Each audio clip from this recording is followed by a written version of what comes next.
As far as Aeschylus, what is evil? Who is evil? It is plausible that one could say after reading the Oresteia, everyone.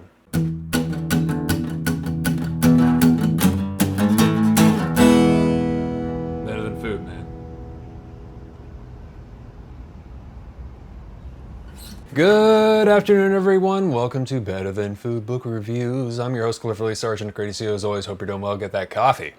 Delicious. I got a little bit sick recently, mostly better now, but I just wanted to say thank you very much to all my patrons for your well wishes. I really appreciate it. Thank you very much. Wow, have I got something for you today. Today is the Oresteia by the ancient Greek tragedian Aeschylus. The Oresteia is an ancient Greek tragedy composed of 3 plays. It's a trilogy. It was written sometime in the 5th century BC, or BCE for you heathens out there, and first performed in 458 BC. It is the only surviving complete trilogy from the days of ancient Greek theater. In sequential order, the 3 plays are Agamemnon, the Coephory, the libation bearers, and the Eumenides. It builds on Greek mythology using characters that are found in Homer's The Iliad, which is all about the Trojan War. The Oresteia takes place after Argos has defeated Troy, famously using, as I'm sure you know, the Trojan horse. It's one of the oldest examples of Greek tragedy, along with the work of Sophocles, who wrote Oedipus Rex and was a contemporary of Aeschylus, although he was writing a little later. I am far from an expert in Greek tragedy and history, so I'm trying to get all my facts straight, but there may be a few mistakes here and there, and feel free to point them out in the comments below. Thank you very much. The Oresteia trilogy is a foundational text of Western literature. You know, it's part of the foundation of what we know of in the West today as tragedy, right? It was written during a period of transition from old religion to new religion, and thus you had progress in the idea of justice. From old world revenge to a nuanced legal system, which is portrayed in the 3rd part of the play, The Eumenides. So much of what we know of in literature can be traced back to the Greek tragedians. And I'm ashamed to say, I think this is the first time I've read one. I think I read The Iliad.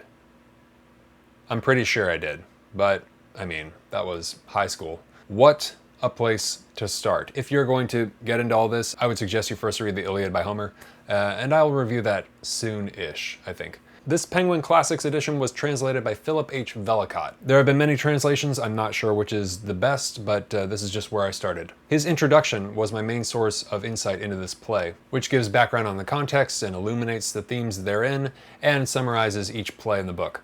I went in fairly blind. I think I might have started reading the introduction, but I was like, no. I wanted to have some surprises and get what I could out of it on the first read, just going in knowing very little. And so I read the introduction after I finished the book. And it was kind of the coda, you know, for me, to some things that were a little unclear. But I mean, you can get a lot out of these plays if you just go in fairly blind, you know what I mean? And it's kind of preferable because you sort of get some surprises. You know, there are going to be a few things in this review that I reveal about the plot, but I'm going to try not to spoil everything because there's a lot going on. And even if you know about it already, like you've heard the plot,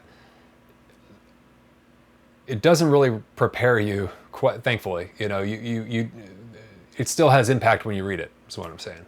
So yeah, the Oresteia is the only trilogy of Greek tragedies that remains intact from ancient Greece. That's a hell of a thing to last that long.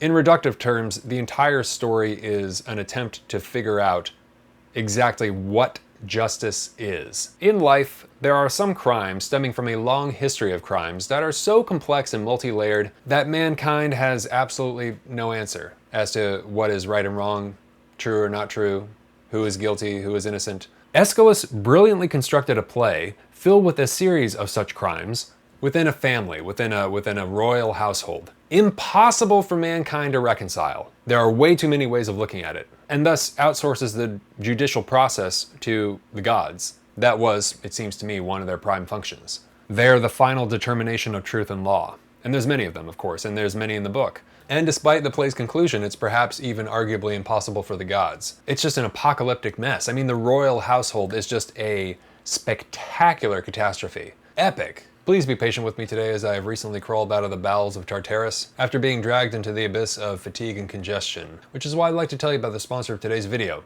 ZocDoc. Should you too be feeling under the weather, you very well may want to try these guys out. ZocDoc is a revolutionary healthcare platform connecting patients with top-rated doctors in their area. It's a free service and very easy to use. Maybe you need a last-minute appointment, or a new primary care physician, or perhaps a specialist. Or maybe you're having issues with places that aren't accepting new patients or don't take your insurance. Or you're just feeling overwhelmed choosing from some random list. If you're having issues finding doctors who take your health insurance, or you just want the best available, I suggest you hop on there and do a search. Again, it's a free service. ZocDoc makes it easy to search and compare doctors based on your needs, such as insurance, location, and patient reviews, ensuring you get quality care quickly and efficiently. It's extremely convenient to use. In an era where all things healthcare are, typically by default, more difficult than anyone could ever possibly imagine. So give them a shot by going to ZocDoc.com/BTF, or you can click on the link below. Hope it helps you out, and thanks so much to ZocDoc for supporting the show. Within the narrative, no character is innocent, but at the same time, neither are they totally unjustified. You can see the reasons for them taking the actions that they take, and that's the complex, there's the tragedy, right? Life is conflict, and sometimes conflicts become magnified to such a degree that you don't know up from down, black from white, good from bad, right from wrong. It's just everything is topsy-turvy and nothing makes sense anymore. There are some crimes of that level, not many, but Aeschylus has constructed one that's just a Gordian knot. By revealing everyone's motives and history, Aeschylus brilliantly muddies the water of good and evil, right? Where lies your allegiance? What is right? What is wrong? It's baffling how much can be contained in one short series of plays. The Oresteia transforms from a murderous story of revenge in a royal household into a courtroom drama involving the gods themselves, like Apollo and Athena. It's a story about the complex nuances of justice in an era where these conditions, again, were still under development, still evolving from the old religion to the new. From the chthonic earth religions to the worship of Zeus, which I learned means sky. From earth cult to sky cult, as Camille Paglia says. I was inspired to read this book after Paglia discussed it in Sexual Personae. She alludes to the story several times throughout the book. I am also reviewing Paglia's enormous Sexual Personae chapter by chapter for patrons only, link below. And from Paglia's research, I'll point out the disturbing truth of the book and its context near the end of this review, which you wouldn't necessarily get after just reading the Oresteia, so be sure to watch to the end. So the plot is thus. King Agamemnon of Argos, who rules the house of Atreus, after a decade fighting and defeating Troy, returns to the house of Atreus in his kingdom, in Argos, inhabited by his wife Clytemnestra. And as soon as he sets foot in the royal household, aided by her lover Aegisthus, she kills him. Why? Well, her justification is because Agamemnon sacrificed their daughter, his and Clytemnestra's, Iphigenia, years before in hopes of appeasing the gods to defeat Troy, which he did. But at what cost? The scene of Iphigenia's sacrifice is appallingly brutal, even while eschewing the final sacrificial action, right, the moment where they kill her. A lot of this is revealed via this collective character named the Chorus, which is a series of old, kind of frightened men who inhabit Argos. They kind of represent the public of Argos. And in the Coephory, the libation bearers, the chorus is made up of the libation bearers. And in the Eumenides, the chorus is made up of the Furies, which are these, they're kind of demons sent to haunt Orestes for his crime. We'll get into it. But it's interesting to note that the chorus is this character throughout all three plays, whether they're there to provide information or exposition or commentary, or push back on certain ideas from the characters to challenge them. The chorus is kind of like what allows us to see all the sides in the play. It's an interesting narrative device that Aeschylus has employed. So, upon hearing of his father's murder, Orestes, the banished son of Clytemnestra and Agamemnon, with the emotional support of his sister Electra, vows to take revenge. This is in the second play, the Libation Bearers. Agamemnon has brought back the prize of Troy in the form of a prophetic young woman named Cassandra. And Cassandra literally prophesies his murder right before it happens to the chorus, to the old men, right before going into the royal house, sitting there in the chariot that arrived with her and Agamemnon after the defeat of Troy. So it all happens very fast. And she says a line that I didn't understand when I first read the book, but was so striking I looked into it further. She says, "Alas for human destiny, man's happiest hours are pictures drawn in shadow. Then ill fortune comes, and with 2 strokes the wet sponge wipes the drawing out, and grief itself's hardly more pitiable than joy." And grief itself's hardly more pitiable than joy. And here's what she means. What brings joy to some brings grief to others, and what brings grief to some will bring others joy. Look at where Agamemnon just came from, the destruction of Troy. Argos rejoices, Troy lies in ruins. What Cassandra suggests is that we live in a world, in a life, of total contradictions that will continue in a cycle of incomprehensible complexity. Who do you side with? Who is truly good and truly evil? Everybody has their motivations. They're both justified. So, upon hearing this, Orestes, the banished son of Agamemnon and Clytemnestra, vows to take revenge on his mother. And he is pushed into this by Apollo, who threatens him with the Furies if he disobeys. And the Furies are these winged demons that haunt those who have committed certain crimes. I think there's 3, if memory serves, and 3 specific crimes. And one of these crimes is murdering somebody in your own family, in your own bloodline. So Orestes is not only pushed by allegiance to his own father, Agamemnon, but also by this threat from a god, right? So a rock and a hard place indeed. So now we're thrown into a cauldron of warring ethics, right? For whose side do you choose in this nightmare? That's the crux of the thing. Do you side with father or with mother? What are the repercussions of each, and is anyone truly innocent? Is anybody really good? And as things are revealed, we see that Agamemnon descends from a sinister breed of rulers. Aegisthus himself has history with Atreus, the father of Agamemnon, who, as a form of vengeance, tricked Thyestes, the father of Aegisthus, remember Clytemnestra's current lover, into, well, something astoundingly cruel and horrific. I won't spoil it. Just take it that Aegisthus, like Clytemnestra, has damn good reason to kill Agamemnon. Now, the greatest character of the plays for me, and this is probably everybody's opinion, the most interesting by far, it almost goes without saying, is Clytemnestra. In a world we think of being as dominated by the masculine, and it was, she stands as this dark, confident, and powerful vengeful force. Totally in control, totally decided, unmoved by the pleas of the opposing view. A very masculine position, actually. She is one of the ultimate anti-heroines of literature, undoubtedly. Clytemnestra knows that Agamemnon will bow to peer pressure. He did so in his sacrifice of Iphigenia, after being derided by other kings for not doing it. And now she uses that same technique, knowing that same weakness, to work against him, offering a pristine piece of silk for him to walk on into the palace, which at first, out of humility and not wanting to offend the gods, he refuses to do, but then acquiesces, unbeknownst to his own death. She has perfectly plotted her revenge. She knows him. She knows she can manipulate him. The initial gut reaction of the modern Westerner is going to be to side with her as the underdog, as the wife-in-waiting whose husband murdered their own daughter in hopes of kingly triumph. And this is true. And ultimately, I stand by that. She is sympathetic, though cold-blooded. Rick James wrote a song about her. Cold-blooded. But there are a couple of things that made me think. One, I haven't seen brought up, surprisingly. It must have been somewhere, but I haven't seen anything on it yet. And that's this. To us, to modern Westerners, the idea of sacrificing a daughter as an offering to the gods in hopes of winning a war is insane, is abhorrent, because it's plainly obvious to us that the gods don't exist.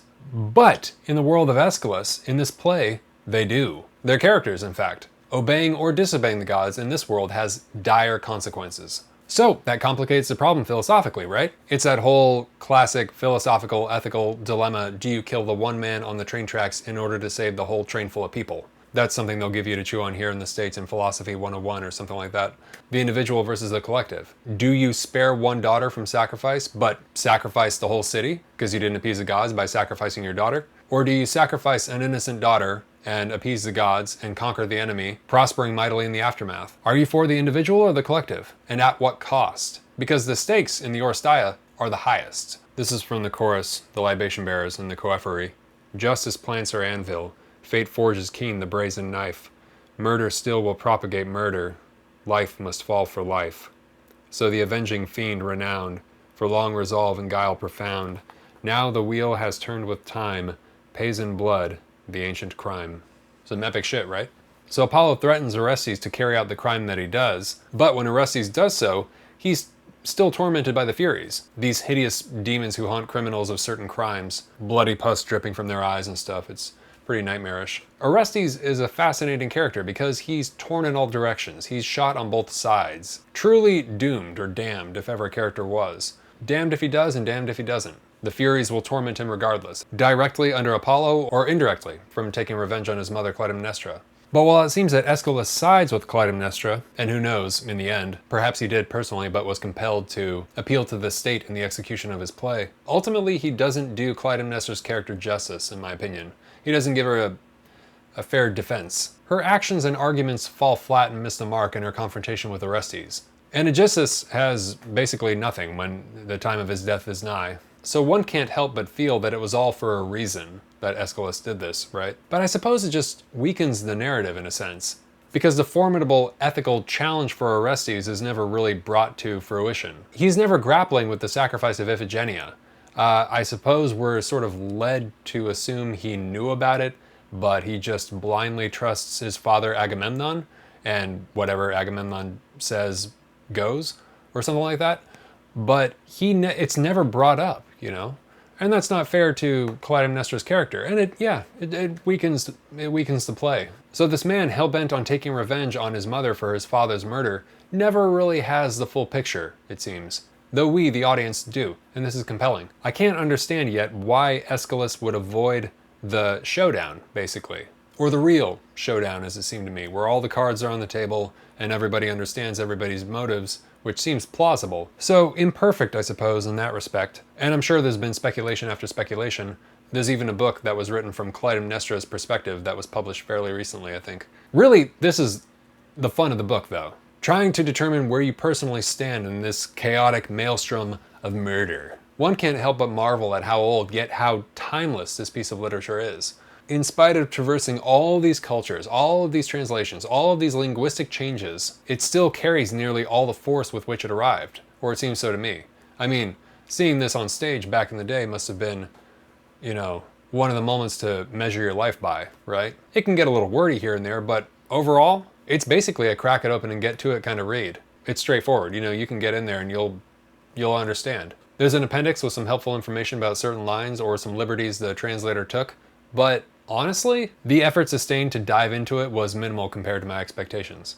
And again, I have no history with Greek mythology or Greek history, you know, this is mostly new to me. I read the Iliad way back when, and I've read part of Sexual Personae, but that's virtually it. And the epic nature of certain passages, the fiery emotions being hurled back and forth between the family members and the gods, it's a riveting experience. You know, it's Greek tragedy, right? You know, it's epic. It's as epic as you would hope for. I guarantee there have been raging debates about the Oresteia throughout the centuries. They likely continue to this day. What is good and what is evil? When is revenge justified? Are you more of your father or your mother? While Aeschylus provides his own conclusions in the narrative, we are very far from settled by the end of this story, and a Pandora's box has been opened wide. And with this ancient play, we're able to gaze far, far back at the literary history of human tragedy.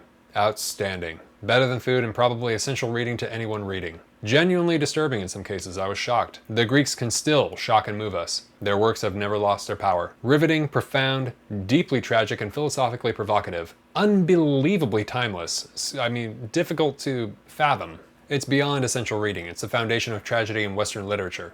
And don't be intimidated, it's extremely readable. I mean, you'll finish it in a weekend. I mean, you can pick it up on Friday and then, you know, by Monday it's like, oh, I've got a foundational work of Greek tragedy under my belt. Have you read Aeschylus? That's what we do.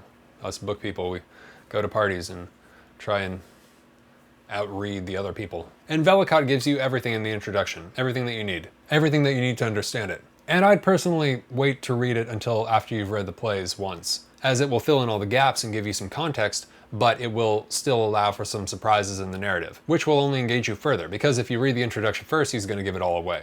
Just my opinion. Now, finally, for the disturbing truth behind the book and the historical period in Greece in which Aeschylus was producing his work, as Pollia discusses in Sexual Personae.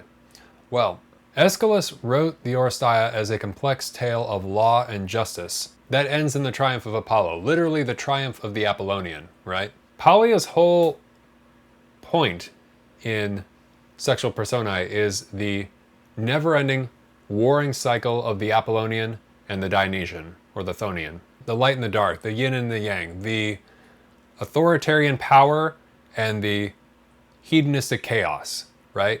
Always warring and conquering each other throughout history, forever. This was written in a time where there was a strong belief in law and order, in a time of the defeat of the old Chthonian laws of earth cult vengeance embodied by Clytemnestra, right? You could even in some ways view it as a triumph of the masculine nature over the feminine. Well, I know next to nothing. But after a cursory glance at history, and after reading Polya, I can tell you one thing for certain. This never lasts. The Chthonian feminine element will always usurp the Apollonian will. Always. And then vice versa. The Apollonian will always conquer the Chthonian feminine will. Because this is the law of cycles found within nature. It is omnipresent and for all our knowledge, eternal. It's the chaotic maelstrom which you and I inhabit. And nature will always get her way. Guarantee you. Give it time. And that is what happened after Aeschylus, and was outlined in the Bacchae by Euripides, which I believe Polya called a point-by-point refutation of the Oresteian trilogy. The Oresteia leaves us uneasy, as even when the chthonic earth femininity of Clytemnestra and the Furies is quelled in a court of the gods, by Athena, actually, interestingly, ironically, who, as Polya points out, sides with her father as she claims she is motherless, even after all that, it is obviously far, far from finished. And time guarantees its merciless revival, right? Against the hopes of Athens and Aeschylus himself. You cannot escape what Erich Neumann called the Great Mother, right? Chaos, decadence, debauchery, disintegration, right? Decline. As Polya discusses in Sexual Personae, Greece fell from its Apollonian ideals, and this was symbolized in the work of Euripides. She writes, the Bacchae disfigure society's Apollonian constructions. Dionysus is nature's raw sex and violence. He is drugs, drink, dance, the dance of death. So much to consider. As far as Aeschylus, what is evil? Who is evil? It is plausible that one could say after reading the Oresteia, everyone, for our own reasons, however justified. Alright, I'll leave it there for today. So much more to come. Coffee time. For those of you who are new, thanks very much for stopping by and watching the show. I take all the names of the patrons on Patreon who are financially supporting the show, I place their names in this mason jar, and for each review I pull out a name. And whoever's name is pulled out, I send a hard copy of the book I'm reviewing, plus a bag of coffee, roasted by yours truly. And the coffee is delicious. Currently we're on just about the last batch of Nicaragua, and I just got a new big bag of coffee from Brazil. Always a good choice. If you would like to get in on that and help support the show, I sincerely appreciate it. Thank you very much. You can click on the link below, or go to patreon.com/books-are-better-than-food, and the tiers start at $5. In addition, for becoming a paid patron, you'll get access to all this cool stuff. And please don't forget to set a monthly limit if you're on a budget. Thank you very much. And finally, all international shipping is included. Thank you very much to all my patrons, and best of luck. Okay, here we go. Connor C. Thank you very much, Connor. Really appreciate it. You're going to receive the Oresteia trilogy by Aeschylus, plus a bag of delicious coffee, roasted by yours truly, and I hope you love both. Cheers. Please subscribe if you have not already, and hit the thumbs up if you enjoyed this, and always remember, die reading. All right. Thank you very much for watching. Take care of yourselves. Have a good night. See you soon. Ciao. The old gods.